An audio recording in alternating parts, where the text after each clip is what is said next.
Bonjour à tous et bienvenue pour ce deuxième carnet de notes de la saison 2020, en tout cas pour sa première partie. Comme vous l'avez vu dans le titre, j'ai décidé de renommer ces vidéos. Ce seront désormais mes podiums du mois que je vous présenterai. Aujourd'hui, il sera donc question des résultats de nos joueurs et joueuses sur les circuits ATP, WTA et ITF, des résultats qui dans leur ensemble n'ont pas été extraordinaires, mais il est vrai que ce mois plus court est généralement moins riche en épreuves importantes et ne donne que rarement à nos joueurs l'occasion de briller, surtout depuis la mort de la Coupe Davis. Je commence tout de suite par les garçons.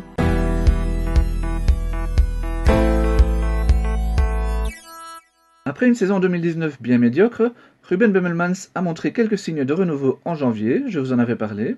Il le confirme en février où il fut efficace sur tous les fronts, comme vous le verrez dans la suite de la vidéo et même dans la seconde qui sortira dans quelques jours. Au plus haut niveau, il profite d'une baisse de régime de David Goffin pour grimper sur la première place grâce à quelques bons résultats en Challenger. Il démarre le mois de février à Cherbourg, où il franchit 2 tours mais tombe ensuite en 2-7 face à l'ancien top 30 Mischa Zverev. Ruben se rend ensuite à Koblenz, où cette fois il ne s'arrête que dans le dernier carré et où il bat 2 top 200. Une demi-finale en Challenger, c'était le meilleur résultat de Ruben en 2019 et il a dû attendre le mois d'octobre pour l'atteindre. Le voir réaliser ce résultat dès le mois de février est donc une excellente nouvelle.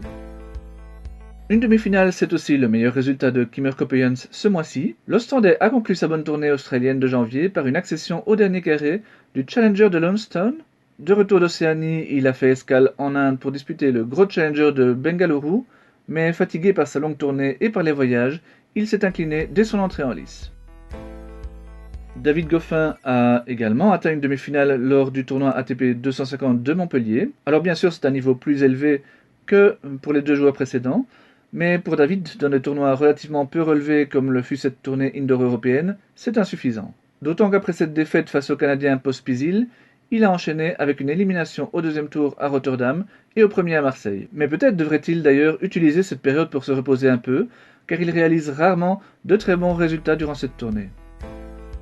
Au classement donc, David reste dans le top 10 et c'est Ruben Bemmelmans qui a le plus progressé et qui revient proche du top 200. Arthur de Greef par contre sort du top 300.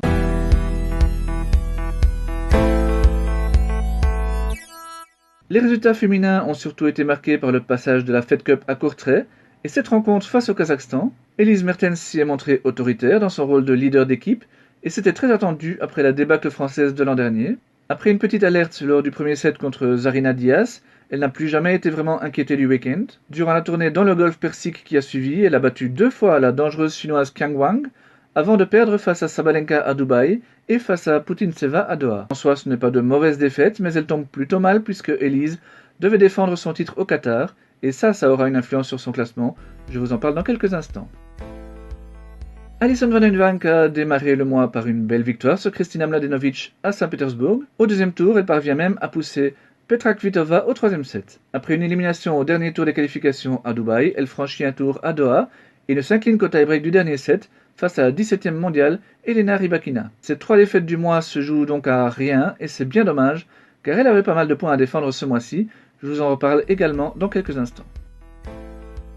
La troisième joueuse de ma sélection, c'est Janina Wickmayer. Lors de 2 W100 aux États-Unis, elle est parvenue à se hisser en quart de finale. C'était à Midland et à Nicholasville. Dans ce dernier tournoi, elle a notamment pris la mesure de l'espoir local Whitney Oswidje avant de ne perdre qu'en 3-7 contre Madison Brengel, qui est top 100. Des résultats plutôt bons donc, en tout cas si on les compare avec les prestations de Janina en 2019. La petite déception de ce mois de février 2020 sur le circuit WTA, c'est le parcours d'Isaline Bonaventure. Tout aurait pourtant pu très bien se passer pour Isaline, qui lors du match de Fed Cup a été sélectionnée comme deuxième joueuse derrière Elise, mais malheureusement elle a perdu le simple qu'elle a disputé, non sans avoir obtenu 3 balles de match face à Yulia Putintseva, qui était pourtant classée près de 100 places au-dessus d'elle. Cette super performance ratée de justesse a peut-être joué sur ses performances suivantes, puisqu'elle a été battue dès son premier tour de qualification, tant à Dubaï qu'à Doha. On espère évidemment que ce petit coup porté à son moral passera rapidement. Au classement donc, bien que terminant aux 2 premières places de mon podium, Elise Mertens et Alison Van Uytvanck chutent assez lourdement. Elise, qui défendait donc un titre à Doha, sort du top 20. Quant à Alison, qui n'a pas pu défendre son titre à Budapest puisque le tournoi a été supprimé, elle quitte carrément le top 50.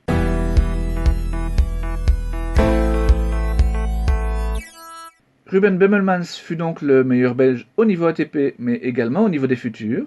Comme en janvier, il a fait un pas en arrière pour disputer un M25, et comme en janvier, il s'y est imposé. Après Nusloch, donc, cette fois, c'était à Trente en Italie qu'il a soulevé un trophée. Avec 15 victoires pour seulement 4 défaites, il est le Belge le plus prolifique de ce début de saison, et on espère évidemment que cet enchaînement de victoires va lui ramener la confiance qui lui manquait l'an dernier. Clément Gaines, qui avait décidé au début de l'été de mettre un terme à sa carrière suite à plusieurs blessures, était revenu sur sa décision en fin d'année, et bien lui en a pris puisqu'il a remporté à Héraklion en ce mois de février son 6e titre futur, le premier depuis l'été 2018. La semaine suivante, il a atteint encore une demi-finale, toujours en Crète, mais il fut contraint à l'abandon suite à une blessure à l'adducteur droit. Rien de trop grave semble-t-il, mais Clément a préféré jouer la prudence après toutes les galères qu'il a déjà connues, et on le comprend. Après un titre en M15 en janvier, Chris Heyman poursuit son bon début de saison en atteignant la finale du M25 de Barnstaple.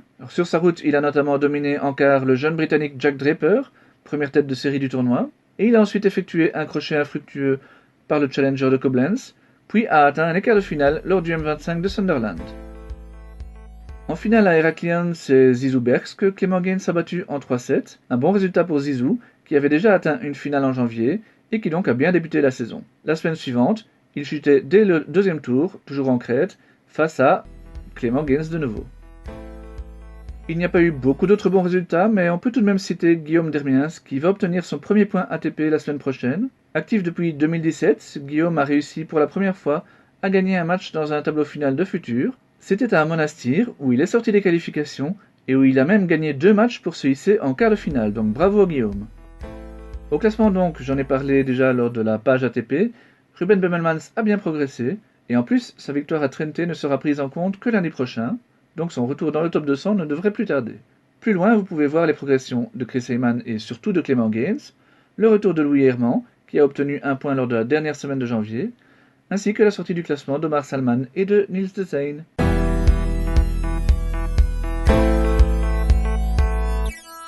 Sur les ITF féminins, les résultats ont été encore plus maigres. Marie Benoît, qui avait remporté un W25 en janvier, conserve la première place de ce podium sans avoir réussi d'aussi bons résultats. En février, elle a atteint les demi-finales du très relevé W25 de Glasgow, mais il faut dire qu'elle a bénéficié d'un gros coup de pouce du destin, puisque lors des 3 matchs qu'elle a remportés, son adversaire a jeté l'éponge. Ce fut le cas notamment contre la top 100 Christy Hahn, première tête de série lors du deuxième tour, et pour le reste, Marie a perdu au deuxième tour à Grenoble et à Altenkirchen, respectivement face à la championne du monde junior 2018 et face à une ancienne 8e de finaliste à Roland-Garros. À l'image de Ruben Bemmelmans, Janina Wickmayer est redescendue dans la hiérarchie des tournois pour disputer un 25 000 $ à Rancho Santa Fe. Alors elle n'a toutefois pas connu la même réussite que Ruben puisqu'elle s'est arrêtée en demi-finale. En tant que tête de série numéro 1, elle espérait sans doute mieux, mais les résultats belges étant vraiment très peu nombreux du côté féminin, elle hérite tout de même de la seconde place. Une seule autre joueuse a atteint un quart de finale en février, et c'est Elissa Van Langendonk. Elle a réussi cette performance à Antalya, en battant une top 500 et en ne cédant que 2 fois 7-5 face à la jeune et talentueuse luxembourgeoise Eleonora Molinaro. Kimberly Zimmerman joue décidément de malchance. À la recherche de ses sensations envolées depuis plusieurs mois, elle a tout de même remporté 3 matchs en février, ce qui est son meilleur résultat depuis mai 2019. Alors elle a quand même tenté de disputer son premier match, mais a abandonné malgré le gain du premier set, et elle a également déclaré forfait pour son tournoi suivant afin de se soigner. Au classement féminin, il n'y a que peu de changements suite aux résultats obtenus lors des tournois ITF, et on voit tout de même que Kimberly poursuit sa chute malheureusement. Voilà, la première partie de mes podiums de février se termine. Lors de la seconde partie, j'évoquerai les résultats en double, chez les espoirs, sur le circuit wheelchair et sur le Belgian Circuit, avec une plage plus importante pour les jeunes qui ont, de loin, réalisé les meilleurs résultats du mois. A tout bientôt donc!